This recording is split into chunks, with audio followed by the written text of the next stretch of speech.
সততা সংঘের কর্মপরিধি ও কর্মপদ্ধতি। সততা সংঘের আজকে সবাই উপস্থিত সকলকে আমার শুভেচ্ছা। আজকে আমাদের আলোচনার বিষয় হচ্ছে জলবায়ু ও পরিবেশ সংরক্ষণ নিয়ে আমরা কি কি উদ্যোগ নিতে পারি। দুর্নীতির বিরুদ্ধে সততা সংঘের সদস্যগণ দুর্নীতি বিরোধী গণসচেতনতা সৃষ্টির জন্য বিভিন্ন ধরনের প্রচারণামূলক কর্মসূচি গ্রহণ করে। বক্তৃতা,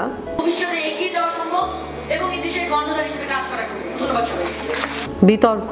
অবশ্যই প্রমাণ করে যাব যে কেবলমাত্র কিভাবে শুধু দুর্নীতিবাজদের কারণে সরকারের সকল সাফল্য ম্লান হয়ে যাচ্ছে। মাননীয় সভাপতি, আমি আজ খুব বেশি ভাগ্যবান, কারণ আমরা দাঁড়িয়ে আছি শতাব্দীর একটি শ্রেষ্ঠ মুহূর্তে।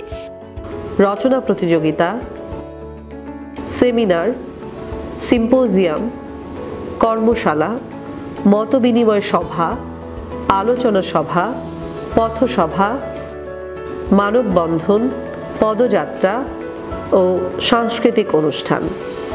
বিভিন্ন জাতীয় ও আন্তর্জাতিক দিবসসমূহে দুর্নীতি প্রতিরোধমূলক কার্যক্রম পরিচালনা ও অংশগ্রহণ করা।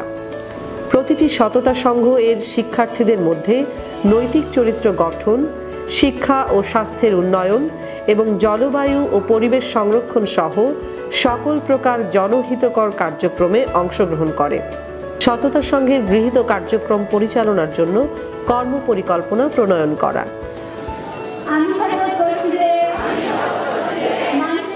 সততা সংঘের জন্য তৈরিকৃত শপথ বাক্য অ্যাসেম্বলিতে নিয়মিত পাঠ করা। পরামর্শ কাউন্সিলের পরামর্শক্রমে সততা সংঘের সকল কার্যক্রম পরিচালনা করা। শিক্ষার্থীদের মধ্যে সততা, নৈতিকতা, মূল্যবোধকে গ্রথিত করার জন্য নিয়মিত সততা চর্চা করা আবশ্যক। লস্ট অ্যান্ড ফাউন্ড বক্স কার্যক্রমটি শিক্ষার্থীদের সততা চর্চার ক্ষেত্রে একটি উজ্জ্বল দৃষ্টান্ত। একটা সময় ছিল যখন আমরা আমাদের লেখাপড়ার প্রয়োজনীয় জিনিসপাতি হারিয়ে ফেলতাম, কিন্তু এই হারানোর ফলে আমাদেরকে অনেক বিড়ম্বনার মধ্যে পড়তে হতো। কিন্তু এই বিড়ম্বনা এড়ানোর জন্য আমরা লস্ট এবং ফাউন্ড বক্স তৈরি করেছি, যেখানে কেউ কোনো হারিয়ে যাওয়া জিনিস পেলে সেই বক্সে রাখবে এবং সেই জিনিসটি কেউ খুঁজে পেলে সেখান থেকে নিয়ে আবার তার কাজ করতে পারবে, যার ফলে আমরা একদিকে যেমন আমাদের সততার চর্চা করতে পারবো এবং অন্যদিকে এই বিড়ম্বনা থেকে রক্ষা পাবো।